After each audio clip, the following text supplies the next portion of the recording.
and the Messis of the world, as they have shown just how long they can go. But the youth of Lamine Yamal and Spain able to move on.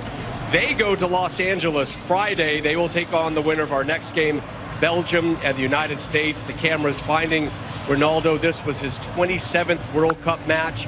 He scored 11 goals, made his World Cup debut over 20 years ago, June 11th, 2006. And now he has to sit and stare at Spain, who moves on to the quarterfinals.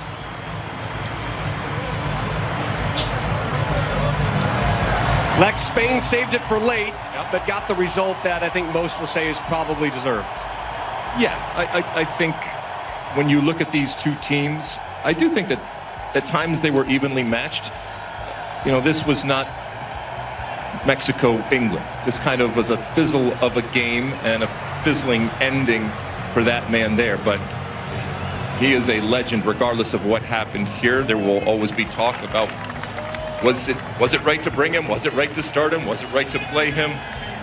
Scored some goals here, certainly didn't star in the way that we've seen him in the past, but ultimately I don't think that anybody would have been surprised if I told you that Spain was going to beat Portugal in a very close game and ultimately edge them out. And yeah, they left it late, but they just kept playing and playing their game and not letting themselves get stretched.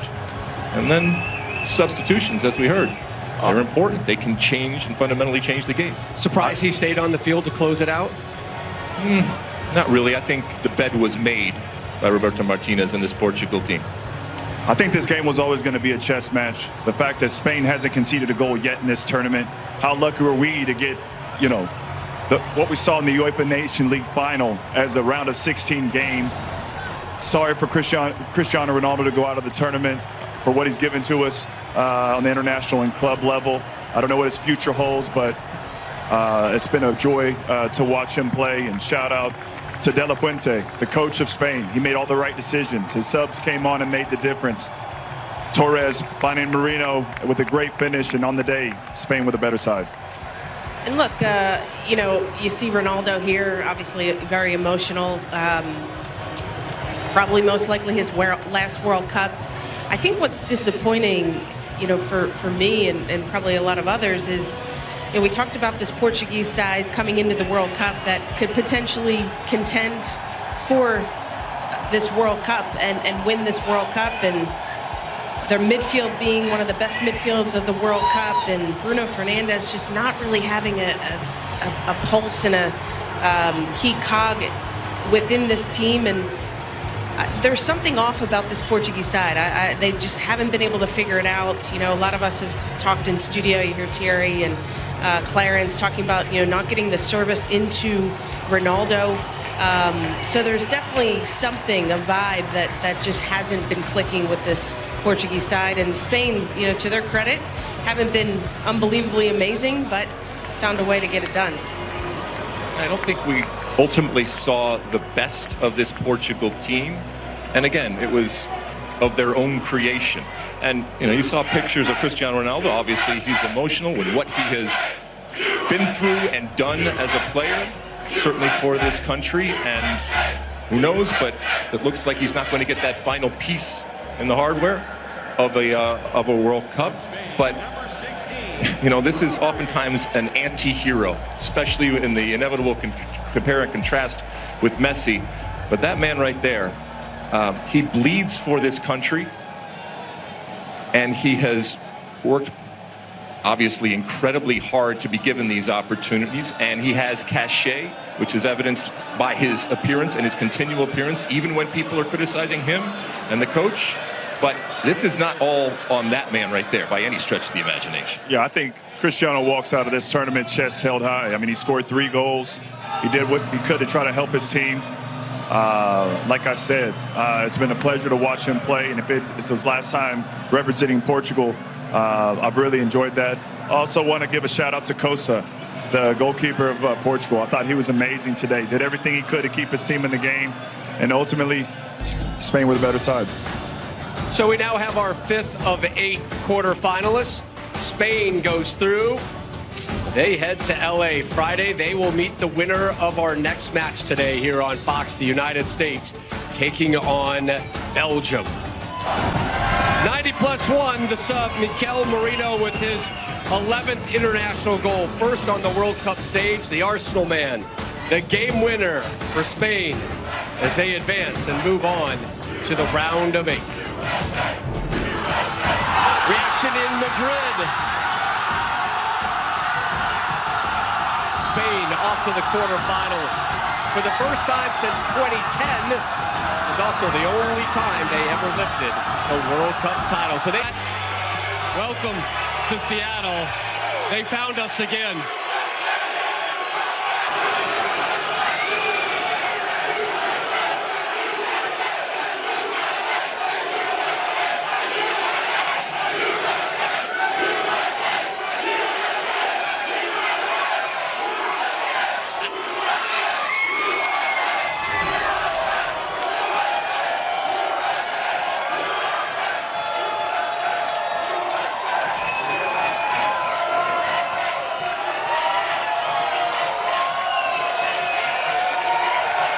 Just doing some quick math, we're about 2 hours and 47 minutes away from kickoff here in Seattle. Gorgeous day in the Pacific Northwest. What a beautiful crowd behind us. So glad you're here with us. Rob Stone, U.S. legends, Carly Lloyd, Clint Dempsey, and Alexi Lawless with you. The top 5 showdown between Portugal and your 2010 winner Spain presented the age-old battle between youth and maturity. 41-year-old Ronaldo in his final World Cup facing the next big thing in international soccer, the 18-year-old Spaniard Lamine Yamal. Picked this one up, 8th minute, and what a golden opportunity. Yeah, strange play. Oyarzabal gets in. Kind of everybody stops playing thinking he's offside, but you look at it, not only is he onside, he's well onside. Maybe even he thought he was offside. Either way, fluffed his lines. Yeah, I understand. And when you think about players you'll pay money to go watch play, it's this play right here, Lamine Yamal. Looks how he cuts inside. Good save from Costa. Goes straight to Alex, and what a save by Costa again. He was on fire today, stood on his head, parried the ball away there, and look at this save. Fingertips, keeps his team in the game. Yeah, this was just a tight first half between these two teams. Mendes getting a shot here off the crossbar, but what an opportunity. Not much to speak of in the second half until stoppage time. 90+1. Ferran Torres finding Mikel Merino. Merino coming on as a sub and doing what a sub needs to do, make an impact. Well, no bigger impact than scoring a goal. Yeah, we see you, my friend. Wonderful timing, well on sides. Everybody screams and yells. It doesn't matter when you score, Rob Stone. You just got to score. 2 subs. Right at the end there. Yes. Here, we take another look at it. Wonderful little one-touch play. Yeah, that's onside. Little Meg right there. Puts it near post. 29th goal scored after the 90th minute this World Cup. That doesn't even include the 4 goals scored in extra time. Almost had another one, though, 90+6. Almost. And Silva, a sub coming off the bench, but his header, he cannot get this one on frame. Portugal's chances, not good. Final numbers for Ronaldo, 3 shots, 19 touches. It is Spain moving on to the quarterfinals. Friday, they will be in LA to take on the winner of our next game. Ronaldo surrounded by teammates on the walkout, but that was a solitary journey once he got inside that tunnel. So Spain, pour him a glass, sit back, take in the notes, and drink it up. Spaniards. To Portugal to counter and to hurt them a little bit more than I expected. You're loving Lamine Yamal, aren't you? You keep oohing and purring and ahhing every time. He's completely happy, isn't he, to kind of run in behind, which you're enjoying. He's just so exciting to watch, and he hasn't had a lot in the game, but I just like his willingness to run in behind. I think with a lot of young players now, you see them come to the ball, wanting the ball to feet all the time and to show the tricks and the skills, but I think just the other side of it as well, and coming short, then running behind, and yeah, it just hasn't had that pass through to him. But yeah, he's just so exciting. I love watching him. Spain have had their chances, and they've looked good. What are Portugal doing at the moment to frustrate them? I think they're defending quite well, getting numbers behind the ball. But I think from a Spanish point of view, it's that clinical edge, just that final pass, that final end product, and for Portugal, I feel like, it has been a bit cat and mouse. They've used the wide areas quite well, but it's getting the balls into the box and the right areas as well. And for Spain, I think Yamal's done really well stretching the pitch, which has then opened up the pockets of space for Olmo. He's got lovely spaces, and Pedri as well, pockets of space. He's just doing that a little bit more and just stretching the Portuguese back line.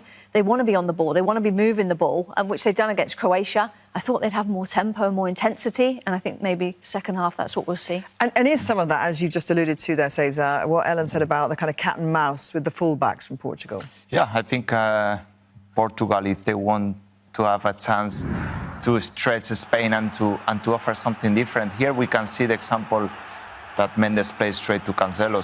So now Mendes spots Lamin's Yamal position, so he has to stay back. Cancelo finished with a shot. But here the other example with Bruno on the left, Mendes makes the run, and as soon as the keeper gets the ball, then we see Yamal is in between Bruno Fernandes and João Neves. So nobody gets into position of Mendes as a left back. So he's in between both. And then we see that the space is there. So as soon as Yamal gets the ball, he's in the box, one against Neves, which I don't think Portugal wants to risk in this situation and coming Bruyne from the shot. And here they are arguing, I think, between Bruno and João Neves, who was the one to take Nuno Mendes' position. It's a risk, isn't it? Yeah, it's a big risk to leave Yamal like that. And I think that's the organisation, when you're in possession for Portugal, that they have to get right, because if they don't, sooner or later they're going to get punished. Where are Spain's best chances coming from then, Ellen? I think for me it's actually been, central in field when they're using Olmo in those pockets of space, Pedri, Baina as well, and then it's getting into the box. It's that final product, and when they've really stretched the back line, those pockets have really opened up. It's been really exciting. Oyarzabal had a huge chance, a huge opportunity. And when they press and get numbers around the ball and win the ball in that central areas, then they're stretching the ball, then there's pockets open. It's a beautiful run from Oyarzabal, but then I think he thought he was offside. I think he snatched at the chance. He's been cool, calm and collected in the previous games. He just needed that clinical edge, and that would have completely transformed the first half as well. That was so early on in the half as well. And I think, that kind of, took them by surprise a little bit, and I think they were frustrated. Yamal on this right-hand side has been brilliant when he's been able to get the space and be on the ball, and this is the chance we obviously saw, and it's a brilliant save. Just the way that he gets it onto his left foot. It's probably quite an easy and comfortable save, but this one is just unbelievable.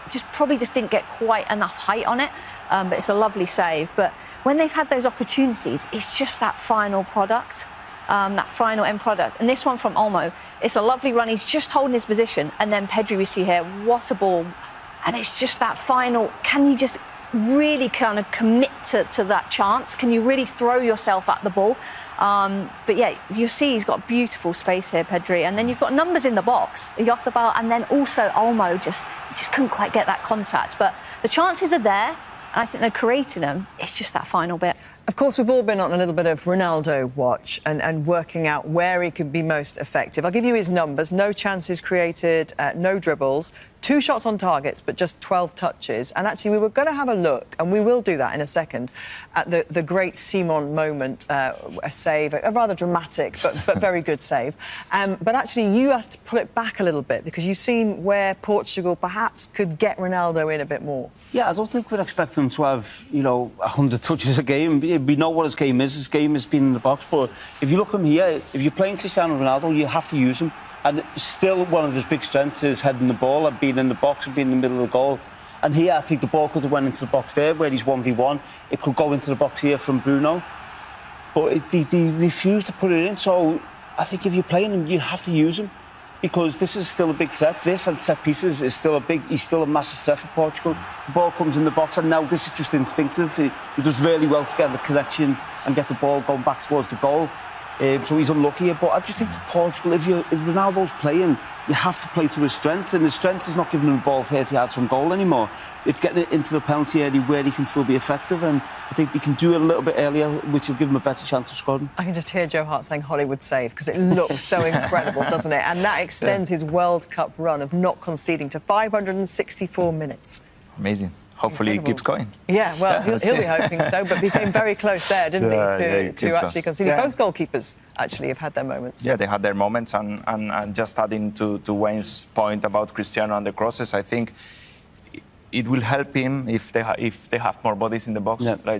Like the one you mentioned, yeah, Bruno was on the ball, but just was himself in the box.